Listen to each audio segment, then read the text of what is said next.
Hi everybody, this is Olivia from the Alexandrian channel, and today's video is the first in the series of tutorials for how to draw dangle lettering. This is going to be a rather short video because it's just going to be about lines. So if you would like to watch it, I'll be right back.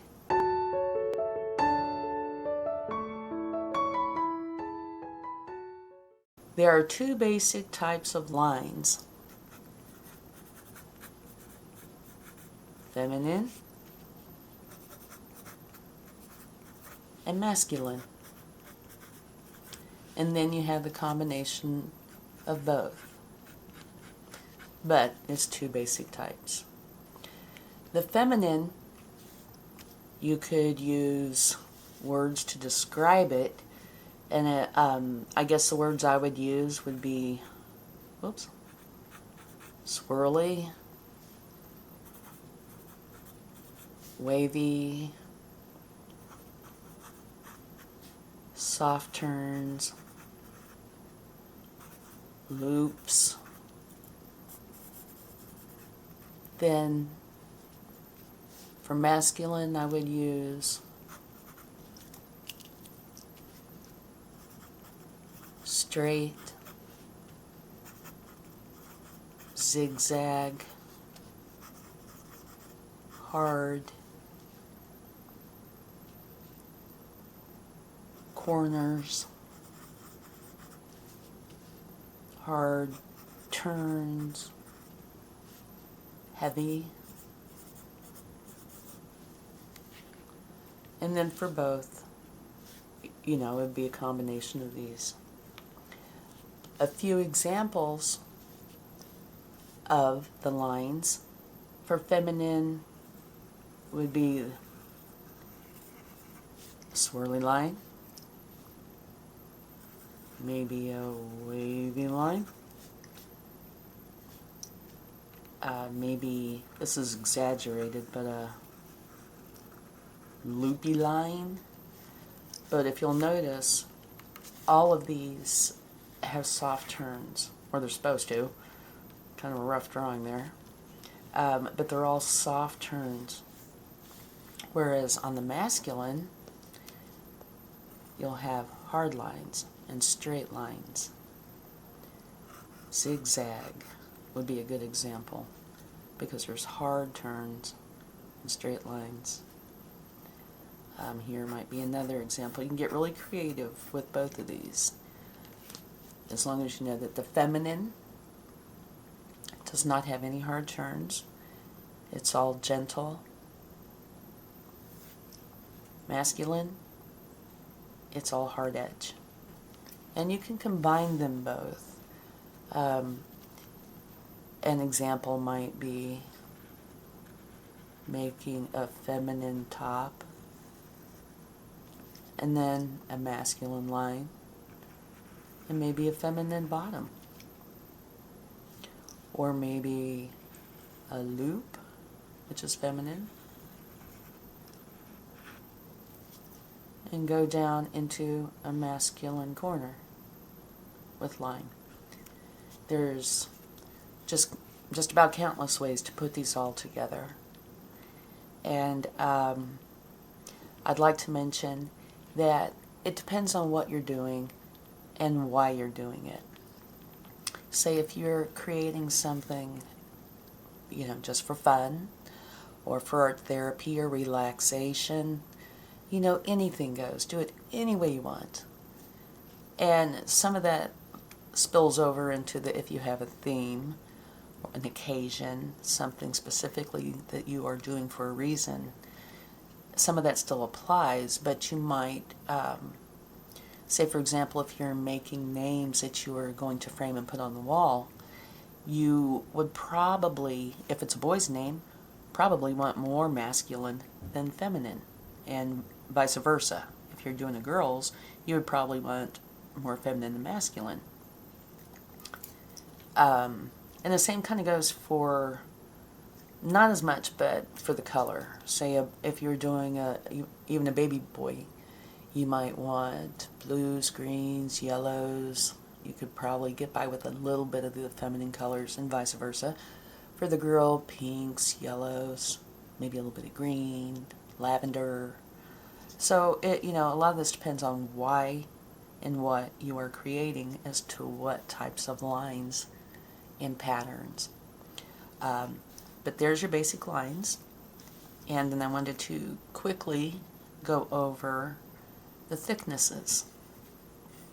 There's this kind of thick, which is just, the width of your pencil, marker, or whatever you're using. And then there is this kind of thick, which is not the line width, but the width that you're creating. I tend to use a combination of both of these because when you go to put a pattern, you can put them on either one, but when you give yourself quite a bit of space, it's easier to put bigger patterns, or they're definitely more noticeable. And say on this, a single line like this, you could put patterns on the, attached to the line if you desire. But so it's kind of important to note. And there also are, doesn't work well with this pencil, but if I had a thicker marker that I was using, you could have a solid line that is thicker. Now, say to me, and I think probably most of you would say that this is a more masculine. This could be either or depending on what you put with it and the colors. Same for this. But it's a line width.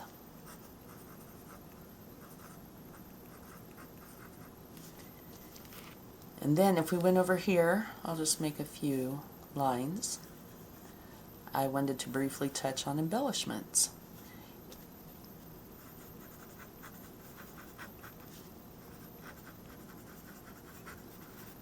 Okay. Most of the embellishments I put on these letters are simple because depending on the size of your finished project, if it's going to be small, you're not going to see much detail. But if it's going to be a big project, then yeah, just go to town. Whatever looks right to you. But oftentimes, they are small. So I tend to usually keep them simple. Like that, or maybe I'll put one up here and maybe one here. So like you turn this in, just for an example, into a letter R, and you'll have something like that. Maybe I'll put a triangle there. I will show you some of my finished letters over the course of this series, and you can see where, depending on balance and what it's about, where I put embellishments. See, there's a little one. But anyway, just so you can get an idea, be thinking about where you might want to put embellishments. If you want to put embellishments, you don't have to. And then we have patterns.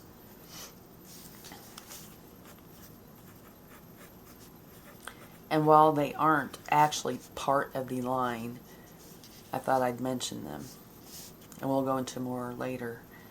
But the patterns usually, like the embellishments, are usually pretty simple. And for the same reasons. But not always. You can make quite a variety, from checks, dots, stripes, zigzags. And if you did have a project where it was large in size, you could really go into detail and do shading and all kinds of really awesome stuff. Okay, so that is pretty much it. Feminine lines, masculine lines, both put together. your line width from thin to outline thick to solid thick, embellishments, and patterns.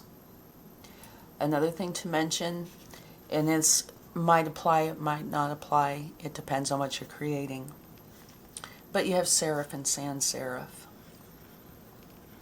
in fonts, and a lot of times when I create, I'll use serifs and sans serifs, or you could just say designs or embellishments.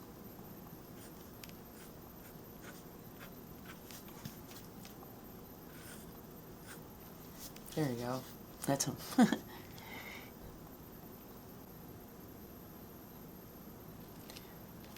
Okay, so putting this together, say we make the letter A.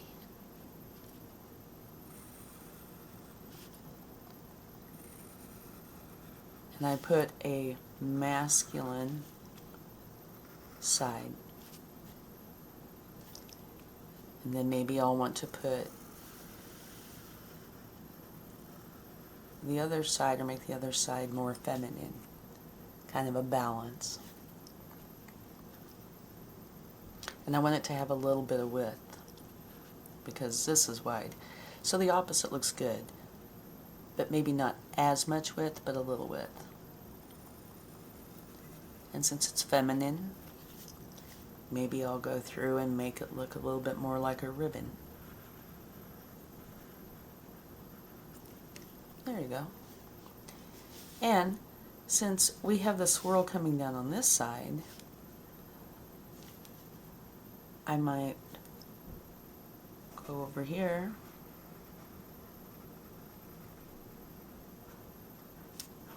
there. That would be a basic letter. And then you might have a little fun and maybe exaggerate parts, put some embellishments. So maybe I would put a couple of lines, which are masculine. And maybe I'd want to top it off with a triangle there.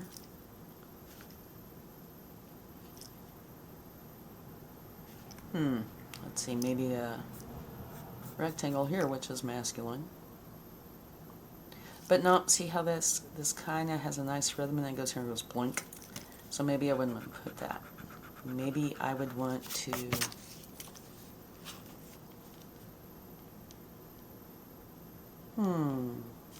maybe I would change this to where it goes out.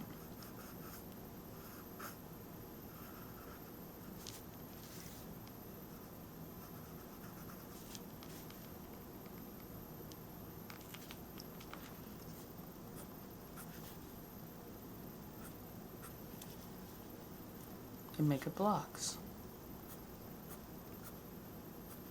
But you can see from this why I say copy paper, practice, unless you're just doing it for fun. And sometimes that is when you end up with the most wonderful results, the ones that you just don't think a whole lot about, you just do. But I have used copy paper every time, because I'll have a design in my mind and I'll start making it, and then I find out that it might work great, and other times I have to go in and redo parts or change parts. But so here we go. This looks okay. I'm not sure if I really like that, but I'll leave it there for now. Maybe I'll do this. There, I like that better. Okay, so then in here, inside the masculine part, I might make little dots.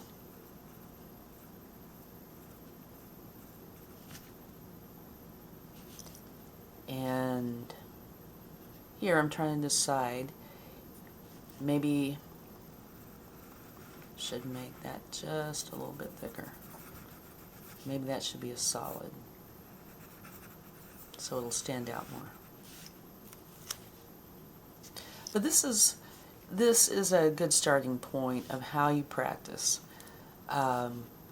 Just pick a letter and play with the lines and find what you like, what you feel is comfortable for you. And that's going to be it for today. You might really enjoy taking some time to practice on combining some feminine and masculine letters. I hope you liked this presentation or this tutorial. And if you would like to see any more detail on this, please let me know. Leave a comment below. And I guess I'll see you next time. Thank you. And if you enjoyed this video or found it valuable, if you got something out of it, I'd appreciate it if you hit the like button, and if you would like to know when my next video is coming, hit the bell notification and it'll let you know when I upload another video. And it'd be awesome if you'd subscribe. Okay, have a wonderful day. See you next time. Bye.